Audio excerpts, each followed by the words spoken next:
Akala ko ba maraming years of experience to? Hindi ba yan experience to? May isang mekaniko turned vlogger na tagpuan na nagkakalat na naman ng sa social media. Ryan! Isa ka ba sa mga nauto ng vlogger na to? Gumamit lang ng props, marami nang naniwala. Brief background muna tayo for context. Isang automatic transmission specialist gumawa ng isang video na ang transmission daw ng Fortuner ay nawawasak kapag inilalagay sa neutral sa traffic. Tapos ginatasan tong topic na to ng maraming beses. Maraming views at madalas trending kasi madaming umaalma sa comment section. Actually, sa video pa nga na to, may shoutout pala ako. Real Ryan dito. Ay, Sir Real Ryan, kumusta ka? Ang nakakatawa pa nga dito, kino-connect niya tong video sa US recall ng Toyota sa transmission, kahit hindi naman related. As a background, yung recall sa Toyota US na related sa transmission, ang concern ay hindi nagdi-disengage kagad ang transmission kapag inilagay mo sa neutral. Walang kinalaman, di ba? Noong mga panahon na to, medyo nag-trending siya. At dahil sa misinformation na kinakalat niya, nakarating sa akin ang balita. Kaya ginanahan ako gumawa ng episode na to. Kung ano nga ba ang dapat gawin kapag nasa stoplight. Ilalagay ba to sa park, neutral, o iwan sa drive? Panoorin mo yan, nakakabukas ng isipan. Kasi madaming klase pala ang automatic transmission. Naghahanap ka ba ng magandang engine oil para sa kotse mo? Liqui-Moly mo na yan! Tapos, Molygen, para the best. Para sa longer engine life and lower fuel consumption. Sa technology na Molygen, sure na maximized ang engine performance and engine protection to the molecular level. Kaya para sa next change oil mo, Molygen ng Liqui-Moly mo na yan.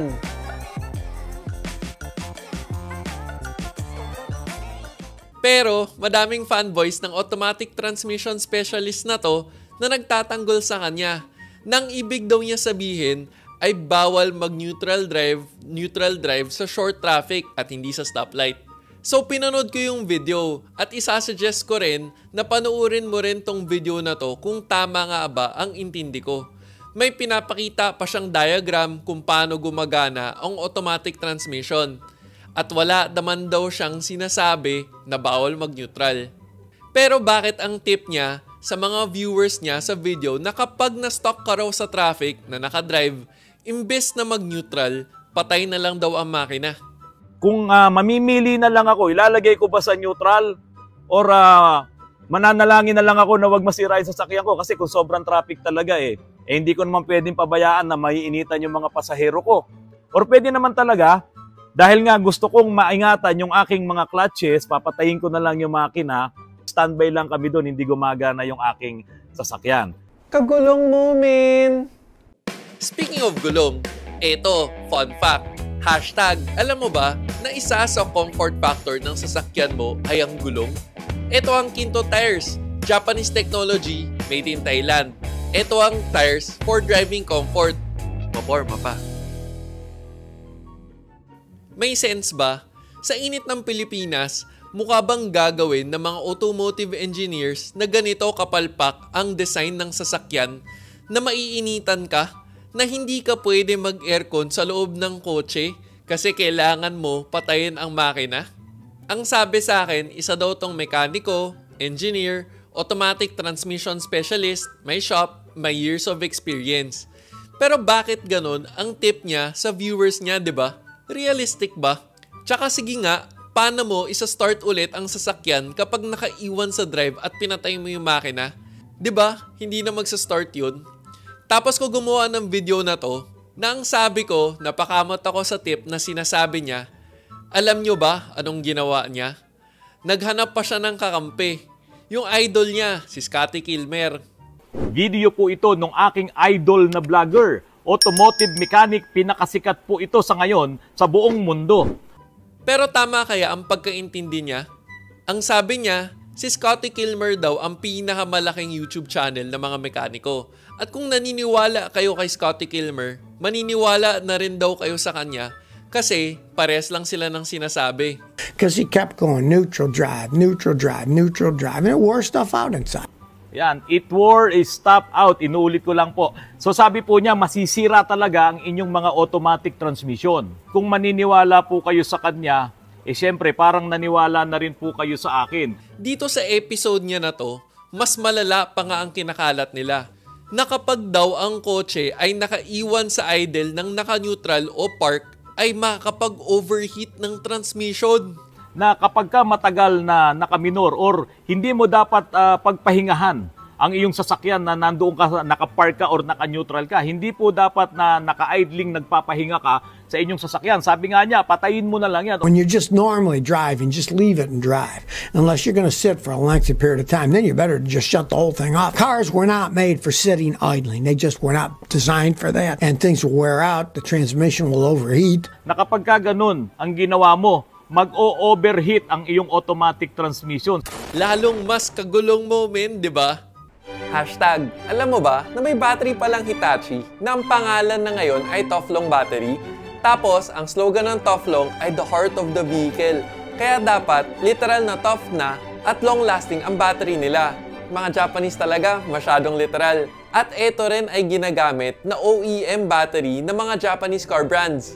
JDM, number 1. Dito sa social media, 'di ba? Hindi ako mekaniko, hindi ako engineer, nag-iisip lang. Patagalan na lang, isama pa yung idol niyang si Scotty Kilmer, na sa kanila nakaiwan sa drive, nakapreno, kahit mag-parking brake pa sila. Kawawa naman kasi kapag mangawit pa paan nila, kakaapak sa preno, 'di ba? At ako, naka-park o naka-neutral yung sasakyan. Tingnan natin kung sinong unang mag-overheat ang transmission. Pero alam nyo, sa inis ko sa kinakalat na kalokohan na nakakasira daw ang pag-shift ng neutral drive sa traffic stop, naghanap ako ng credible source. Yun nga lang, tulad ko, covered rin sila ng NDA. At itong document ng confidentiality, kaya naka-blur yung picture na to. Pero kita naman kung sino yung source. Eto, hashtag, alam mo ba, na may tinatawag na durability test ang mga malalaking manufacturers na dito sinusubok nila sa iba't ibang conditions para masabi na talagang tatagal ang kanilang produkto. Tested pala ang pag-shift ng neutral drive at drive to neutral ng naka-idle. Kaya ikaw, saan ka? Sa mekaniko turn vlogger na engineer, may shop na marami ng years of experience, o sa akin na hindi mekaniko, hindi engineer, nag-iisip lang, pero validated na mismong manufacturer ng transmission. Pero alam nyo, kung ang sinabi niya sana na ang pag-shift ng neutral drive at drive to neutral kung habang running or coasting ang vehicle, tama sana siya.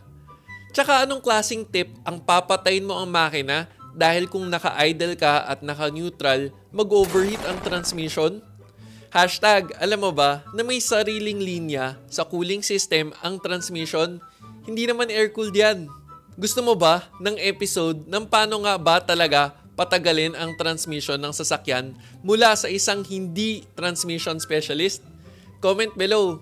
Sana nakabukas ng isipan tong episode na to. Kung may napulot kang lesson sa video na to, huwag mong kalimutan i-like ang video. At kung may kilala kang nauto ng automatic specialist, share mo naman to sa kanya. At kung hindi ka pa nakasubscribe, baka naman, para parating kang updated sa relevant informative car contents. Sana nakatulong. Okay, so iti-testing talaga natin kung totoo ba yung sinasabi niya na kung pwede mong i-start yung sasakyan pag pinatay mo yung makina ng naka-D. Tara!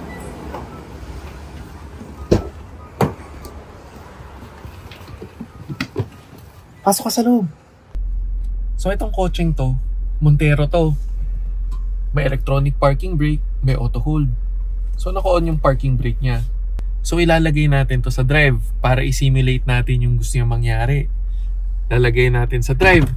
By the way guys, ang neutral tsaka ang park halos parehas lang yan. Ang difference lang, itong park may parking pin. Ang neutral, wala. Okay, so papatay na natin ngayon yung makina. Kasi imbis nga daw na sobrang tagal, papatay na lang daw yung makina kaysa ilagay sa neutral.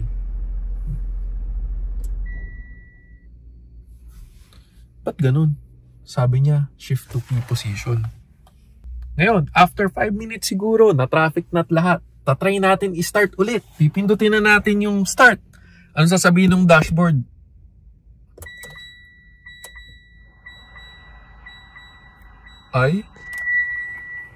Ayaw mag-start. Sabi kasi, press brake pedal to start. Wala. Ayaw. Shift to P pa pala nakalagay, oh. Shift to P. So bakit nga ba shift to P? Diba? So paano siya aandar ulit? Eh di nagpa-traffic na siya ng buong Pilipinas. Akala ko ba maraming years of experience to? Hindi ba yan experience to? O teka, pag may nakalimutan man ako, comment down below. This is me, Real Ryan, bringing you real talk, real experiences, and real reviews. Don't forget to subscribe, like, and click the notification bell. Thank you for watching. Peace.